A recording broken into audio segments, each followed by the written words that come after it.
Chega mais você ligado no Fórmula Grum, está começando o Autobiografia, um piloto contando a história da sua vida, da sua carreira, através dos carros que pilotou. Nada mais justo a gente começar com Felipe Giafone, parceiro de longa data. Tudo bem, Felipe? Ótimo, Grum, prazer estar com você aqui hoje. Vamos revirar o passado aí hoje. Ixi, Maria, vamos lá. Será que você sabe tudo o que aconteceu no passado? Vamos tentar. Vamos lá.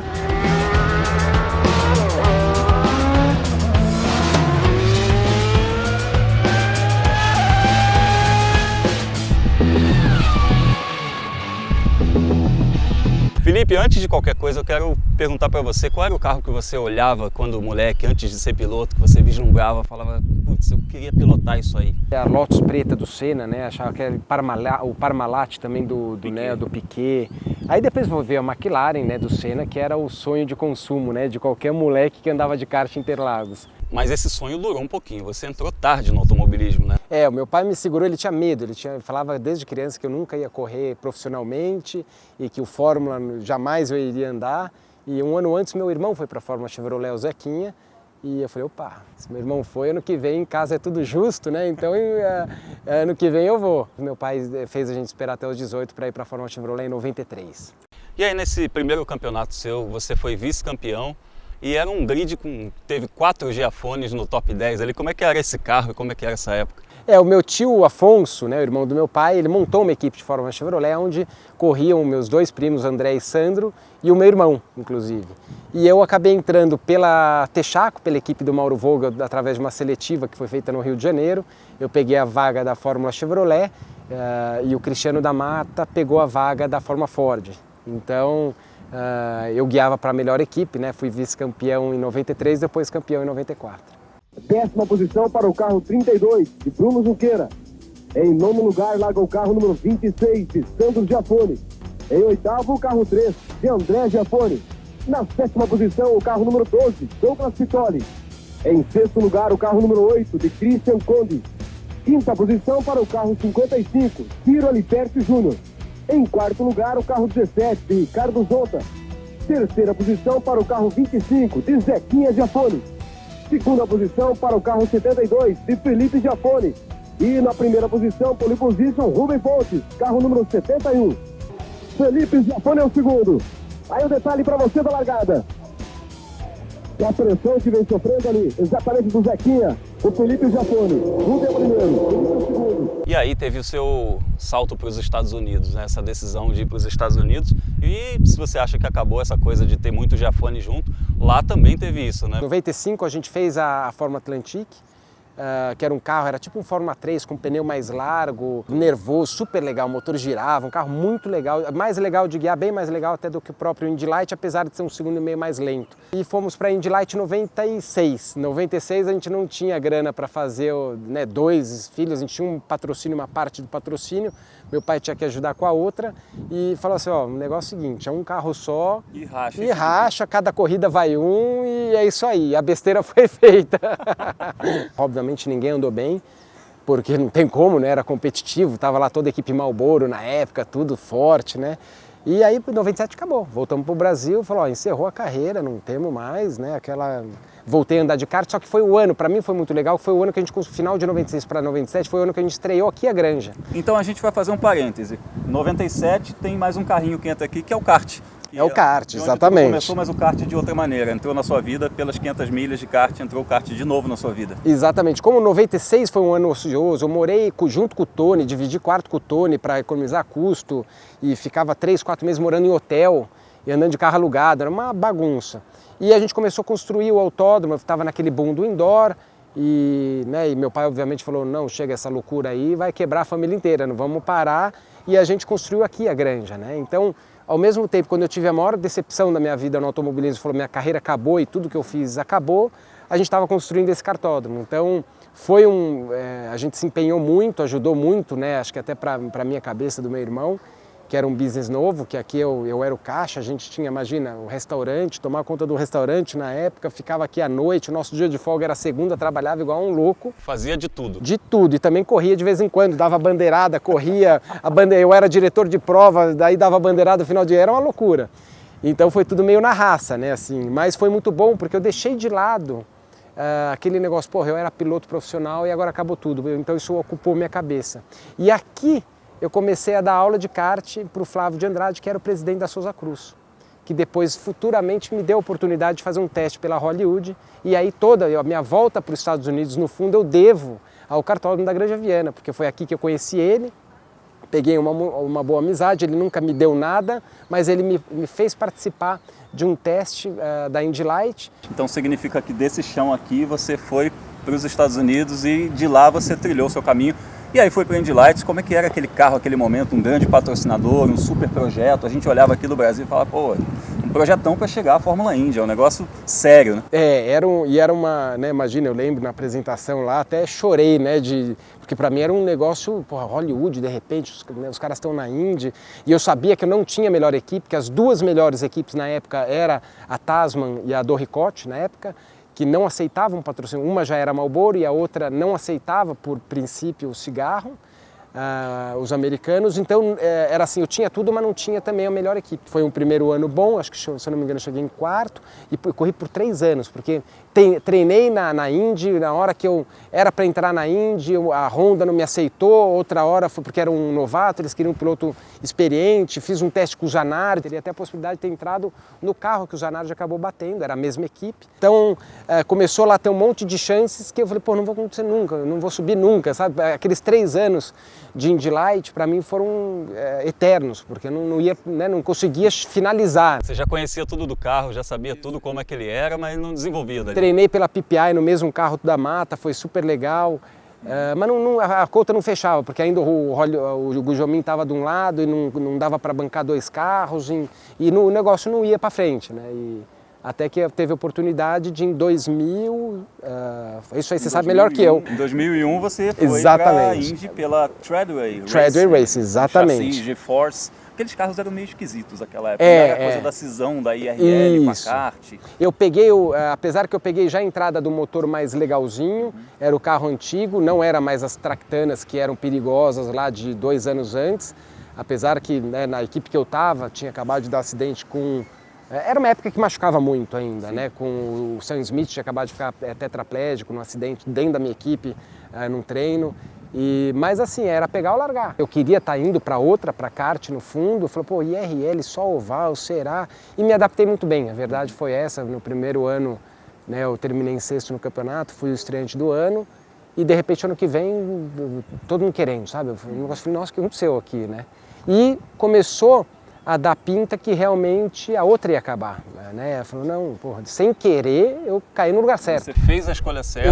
Eu não por minha escolha, mas aí tudo que eu dei queria ir para do outro lado, sem querer eu bati no lugar certo. Só esclarecendo que a Indy teve uma cisão em 1996 e ficaram 2 divisões, digamos assim, a kart, que era mais forte na época, e a IRL, Indy Racing League, para onde o Felipe acabou indo em 2001, e que a IRL acabou, de repente, absorvendo, anos mais tarde, a kart. Exatamente, porque até para o pessoal entender, a IRL, ela tinha um produto espetacular que era Indianápolis, né? Então... que vem a ser quase mais importante que o campeonato. Do que o campeonato. Mesmo na época da Indy mesmo, né? Tudo bem que vocês tinham lá 16, 17, mas todo mundo falava isso. Eu prefiro vencer Indianápolis do que vencer o campeonato. Então eu caí nessa, conheci Indianápolis. O primeiro ano, aliás, foi horrível. Uma experiência péssima.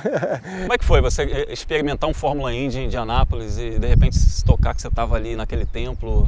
Então, esse meu ano foi muito complicado, Grum, porque eu caí pela Treadway, parceiro do Iron Dyke, e eu tive um problema que eu só fui descobrir isso para corrida, de um carro que eu andava, não virava, e eu achava que era eu, a equipe achava que era eu, tira a asa, quase bati umas 200 vezes, era 10 Pai Nosso por volta, achando que ia morrer toda a volta. Falei, pô, esse negócio é muito louco, isso aqui é difícil. Fiz um tempo na classificação que a minha equipe se enganou e achava que eu estaria dentro da prova.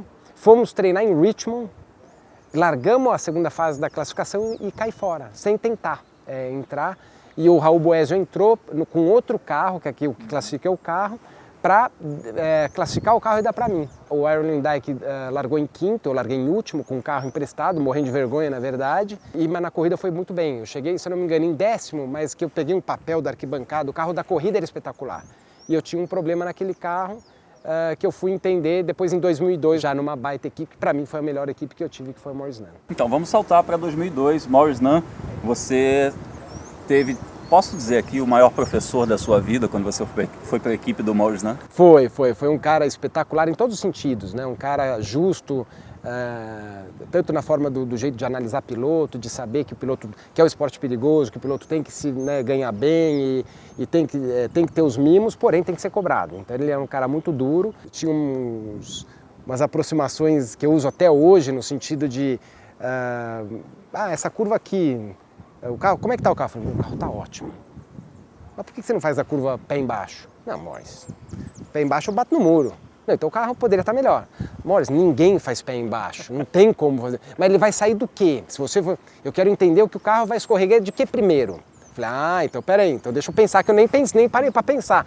Então foi um cara que abriu muito a minha cabeça, para esse tipo de pensamento, ele puxava muito do piloto. E trabalhou com vários brasileiros ao longo da vida também, na Fórmula 1, na Indy. Exatamente. Um cara com muita história relacionada ao automobilismo brasileiro, né? E foi um grande cara. E esse ano de Indianápolis, que eu e o Tony na mesma equipe, né, só para a corrida de Indianápolis, a gente treinou no mesmo carro, e os dois lá no rabo da vaca. E a gente tinha uma coletiva da Hollywood para fazer, a gente veio no avião.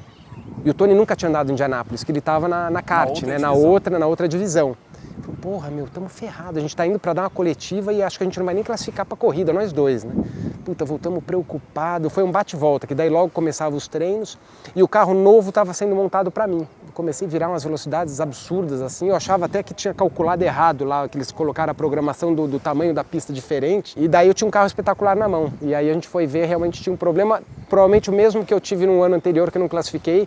O Tony entrou, falou, não consigo guiar, trocou o carro, e eu larguei em quarto, ele em quinto, e ele depois, eu e ele tínhamos chance de vencer aquela prova de 2002, ele bateu no óleo do Junqueira, que fez a pole inclusive, é um ano muito forte dos brasileiros, e eu no finalzinho ali, eu cheguei em terceiro, mas podia ter sido muito próximo ali, o Paul Tracy me passou no final, o Elinho venceu, enfim, foi o meu melhor ano com certeza na categoria. Here comes Schiaffone.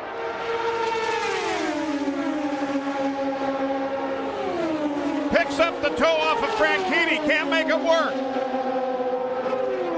As you can see, Tracy now making the move. Tracy gets around Schiaffone. Antes de você voltar para o Brasil, Felipe, você ainda sofreu um acidente fortíssimo lá em 2003. Então, eu vinha de 2002, que foi um ano muito bom, né, assim, aliás, eu fui até, quase fui para Andretti, na época era Andretti, né, me chamou para entrar no lugar do Dan Weldon, eles estavam procurando um piloto experiente, que eles estavam entrando, né, vindo, eu não aceitei pela parceria que eu tinha com a Hollywood, mas era um convite muito bom. Vinha numa temporada boa, cheguei acho que em terceiro no Japão, depois quebrei na primeira volta em Indianápolis, quebrou um parafusinho do motor lá, entrou para dentro, explodiu o motor. E depois Kansas, dei uma paulada forte com o próprio Dan Weldon, né? Um acidente que parece em princípio bobo. Bobo, mas que acabei o carro, na época, eu bati no muro e a roda ficou encavalada entre o muro e o cockpit. Então ela entrou para dentro e o cockpit fez assim. Então eu quebrei bacia, quebrei fêmur e foi um estrago razoável. E aí deu uma balançada mesmo na carreira, né? Fiquei um tempo parado, o carro era muito bom. Só que no final do ano, a Hollywood teve aquele lance do cigarro que não podia mais entrar. E, putz, me pegou de calça curta, né? Num ano que eu vinha do acidente e tudo, e não tive tempo para me adaptar a isso aí. E acabei em 2004 aceitando um convite, o primeiro que apareceu foi a burrice que eu fiz. Eu não aceitei o convite da Rahal, que era uma baita equipe, porque o Kenny Brack tinha se machucado. Um acidente muito super mais forte, muito mais espetacular, e como eu estava sem a Hollywood, né, eles me ligaram da equipe e falaram, escuta, eu tenho um assento, né, é o carro do Kenny Brack, só que ele vai voltar. Eu não sei se vai demorar 3 meses, 4 meses, 2 meses, mas seguia até ele voltar. Entrou o Bud Rice e ainda ganhou em Indianápolis, no carro que eu não aceitei, e o Kenny Brack nunca voltou. Esse carro do Kenny Brack bem podia estar na sua autobiografia. Exatamente. Então, assim, são coisas, né, não me arrependo, são decisões que, né, na hora... Mas aí acabei aceitando o convite da Ryan Rainbow, que era uma porcaria, que o dono da equipe se aposentou, o Rob Bill, querendo, porque não conseguia, né, largava em último, chegava em último, eu aceitei o desafio e não fiz muito diferente, não. Viu que o problema não era exatamente o piloto. Não. E aí deu aquele baque em 2005, aí eu voltei para cá e tive o convite do caminhão. Como é que foi a tua primeira impressão num caminhão ali? Então, 2005 foi um ano que eu ainda estava torto, né? Assim, eu tinha feito a temporada toda, praticamente toda, né? Eu sentei, acho que perdi só a primeira prova. Mas sabe quando foi tão desgostoso que eu voltei para o Brasil e falei, não sei se eu quero mais isso, mas eu também não sei se eu não quero, entendeu? E não procurei ninguém, não falei nada com ninguém, falei, eu vou tocar minha vida. Peguei minha vida nos Estados Unidos, coloquei dentro de um storage, lá um local que se aloca, né, tudo, pus minha vida lá dentro de 8, 9 anos na época, aí vou ver o que acontece. Voltei com a mulher, já estava casado, e veio o convite do caminhão. De estocar eu sempre quis, assim, mas né, negócio de família, eu fiz a estocar é um caso, um amor seria, mal resolvido na sua vida, porque tem uma questão aí que a família Giafone fabrica os chassis da Stock Car. Então, por uma questão ética também, é uma coisa que você nem pode se envolver muito. Seria um caminho natural, mas ao mesmo tempo a truck bombando, né? Falei, pô, eram duas chances que eu tinha de poder me... No fundo, desde criança, eu sempre falei, o que eu gostaria na minha vida era ser profissional do automobilismo. É o que eu gosto de fazer. Se eu correr de carrinho de rolemã e eu conseguir viver disso aí, para mim tá ótimo, entendeu? Então, sempre que eu de moleque, a minha cabeça era essa, eu queria correr profissionalmente. E veio o convite em 2005 de fazer umas provas aí, né? E como é que foi a primeira impressão do caminhão, que é totalmente diferente de um carro de Fórmula Indy andando a quase 400 por hora no oval, tudo reação muito mais lenta. Quando eu guiei o Stock Car, a primeira vez que a gente trouxe só o motor, né? Era com o carro antigo da Stock, com motor um V8. Quando eu andei naquilo lá, eu falei, eu achei uma porcaria. Eu falei, isso aqui parece um caminhão, o que é isso? Eu só guiava Fórmula, eu não tinha experiência de carro. E além do mais em oval. E mais de oval, daí, porra, esse negócio não faz sentido, né? Aí quando eu guiei o caminhão, eu falei, não, agora eu tô guiando o caminhão. Isso é ruim pra caramba, né? Não sei o quê. Então a primeira impressão é essa, porque toda vez que você vai para trás, né, você anda de kart, mesmo que seja mais no lado amador, toda vez que você pega um kart que é muito mais lento que o outro, você fala, pô, isso aqui não tá legal, isso aqui escorrega, isso aqui não sei o quê, e assim é, né? Então toda vez que você dá um passo para trás, escorrega, você tem uma dificuldade, você precisa trocar o chip, né? E o caminhão foi muito isso, a primeira vez que eu guiei em Londrina, eu falei, meu Deus do céu. O que eu tô fazendo aqui? Que caramba que eu fui aceitar esse maldito convite do Roberval aqui, né? Um negócio muito estranho, putz, você freia, fica aquele negócio, troca e câmbio aqui, um negócio que eu não entendia, né? 5 toneladas, aquele volante grandão. E daí, mas daí você vai entendendo, pô, peguei o jeito, comecei a ver o tamanho, aí a hora que você faz uns 2, 3 treinos, rapidamente até eu comecei a curtir e me adaptar, assim. Aí depois, né, você faz a troca do chip e você fala, opa, agora tá... E começa a ficar muito gostoso, porque o caminhão, ele tem muita força, ele anda, né, se você acelerar, ele sai de traseiro, não é aquele carrinho que se acelera tudo, ele grita e não sai do lugar. E tem as manhas de um caminhão, então é uma categoria que eu realmente me apaixonei aí. Mas antes de você pegar a manha do caminhão, você voltou para os Estados Unidos, que é uma história super divertida, que o Felipe já me contou em outra oportunidade, que foi uma 500 milhas de Indianápolis que caiu no seu colo, chegou na sua vida do nada. Essa aí eu vou tentar falar rápido, que a história é meio longa, mas nesse ano de 2005 eu estava fazendo caminhão, o Morris me ligou e falou, Felipe, eu tenho um patrocínio que eu acho que vai rolar, pega tuas coisas e vem pra cá. Não é certeza, mas você tá afim de vir? Eu falei, vamos embora. Era a última semana da classificação. Peguei um avião, fui pra lá. E, putz, ele falou, cheguei lá, conversamos, não arrumaram a grana. Falei, desculpa, não vai rolar. Beleza. Falei, Morris, né, você já tinha avisado antes, eu vim no risco, aproveitei, fui com a minha mulher, falei, na pior das hipóteses a gente viaja, vamos curtir um pouco que a gente já viveu. Tomar uns vinhos. Aí saímos, né? Aí falou, não vai rolar não, vamos lá pro restaurante que a gente tinha costume de ir em Indianápolis, tomamos lá a garrafa de vinho e já preparando as coisas, que o voo saía no dia seguinte, né? E aí de manhã acordei seco, com a cabeça meio doendo ainda daquele vinho da noite anterior e comprando lá, toco meu celular. Falou, Felipe, o AJ, você tá em Indianápolis? Estou. Tem um carro para você andar. Sabe quando você fala assim, essa mulher viajou, tá tô com dor de cabeça, de ressaca. Ligou errado. Sei lá, sabe quando você não dá muita bola?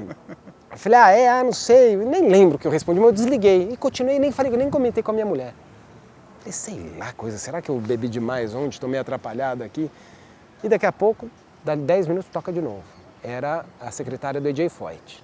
Tem um carro aqui, falei, como assim um carro? Mas você precisa vir já para a pista, se você puder guiar. Falei, você quase indo para o aeroporto. Quase, de mala pronta no carro, tudo, eu ia só passar no hotel e... Eu falei, putz, mas eu não tenho uma credencial. Ela falou, vara, já está avisado, a gente já avisou a categoria, vara, todos os amarelinhos são os guardas da porta. Vai ter, a gente vai fazer o exame médico rápido, ainda bem que não fizeram o doping. É o bafômetro. Mas era só ressaca. Era só ressaca, não, bêbado não estava. Né? Mas era aquela boca seca lá ainda. E aí começou a me vir um filme na cabeça, porque eu vivenciei, eu já tinha feito 4 ou 5 provas.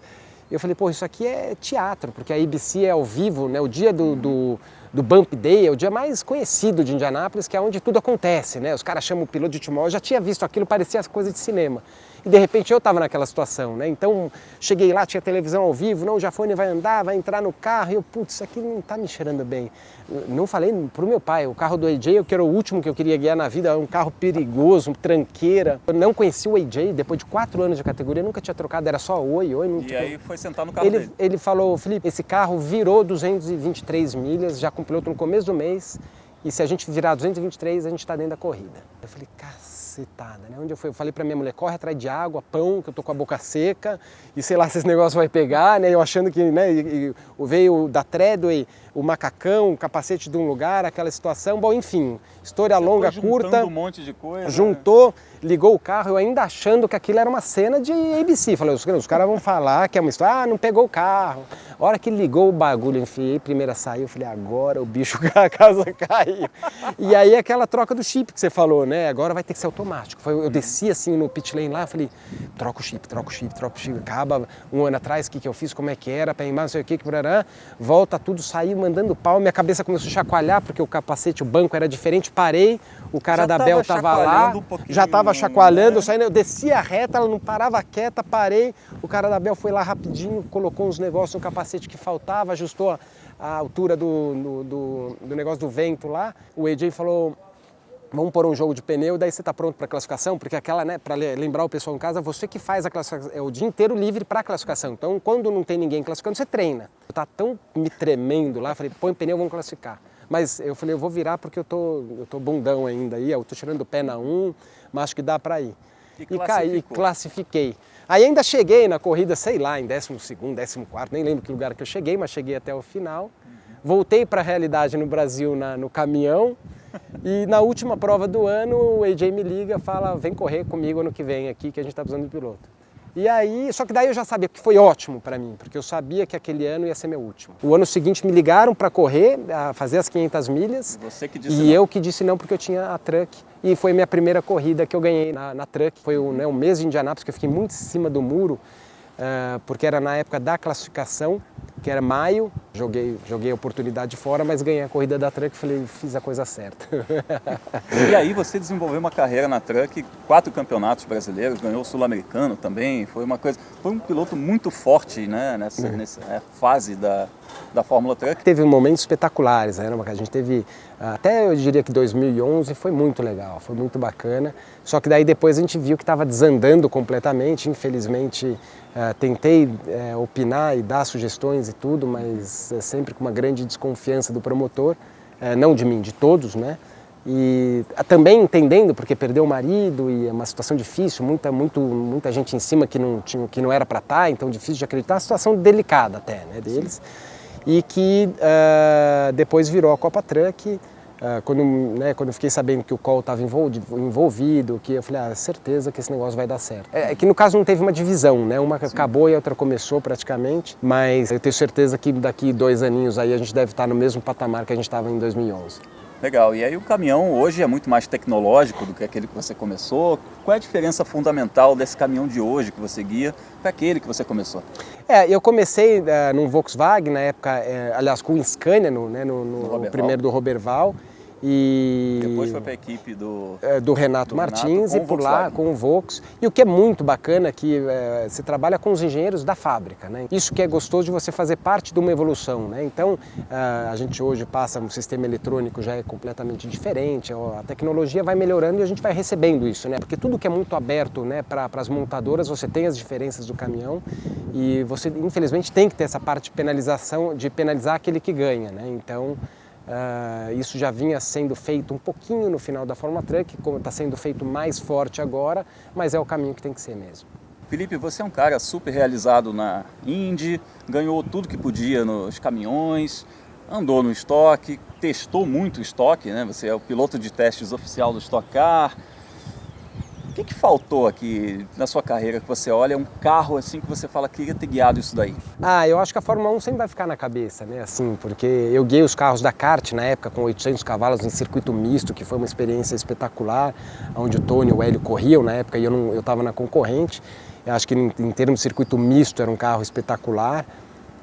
Os ovais eu guiei, né, bem rápido lá, acho que nos melhores carros. Mas a Fórmula 1, né, de dar uma voltinha, essa aí ficou faltando. Quem sabe um dia tem esse esquema que você vai lá e paga um negocinho, eles te deixam andar, mas daí vai ser de... Mas eu acho que com toda a tecnologia hoje é um carro que ficou na cabeça e que futuramente eu acho que a molecada vai pensar muito mais no elétrico, que eu acho que vai acabar sendo um caminho meio direto aí. Legal. Obrigado, Felipe. Muito obrigado aí.